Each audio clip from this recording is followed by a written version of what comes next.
ভাই আপনি এখানে বিড়ি খাবেন না। তুই আমার বিড়ি খায় বাধা দেশ? আপনার খারাপ কাজে আমি বাধা দিছি। আমার ভালো মন্দ বুঝা তুই কে? আপনার খারাপ কাজে আমি বাধা দিলাম, আপনি আমাকে মারলেন। আপনি যদি বাপের ওটা হয়ে থাকেন তো এখানে খাওয়া থাকবেন। তুই যা, কায় আছে তো নিয়ে আয়। ভাই এই ছেলেটা আমাকে মারছে। নূর ভাই, এই ছেলেটা সাইদকে মারছে। আরে নূর ভাই আপনি? কিরে আলিম, তুই আমার সৌভাগ ধরি মারছিস কেন?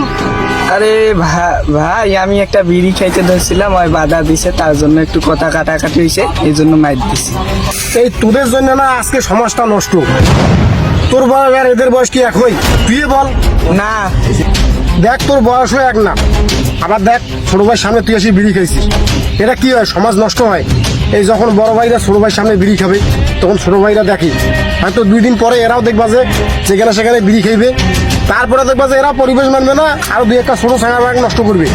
এইভাবে তো সমাজ নষ্ট হয়েছে। ভাই তোর বিড়ি খাবার মনে হইবে, তুই সেফ জায়গায় খা, তাতে কি হবে?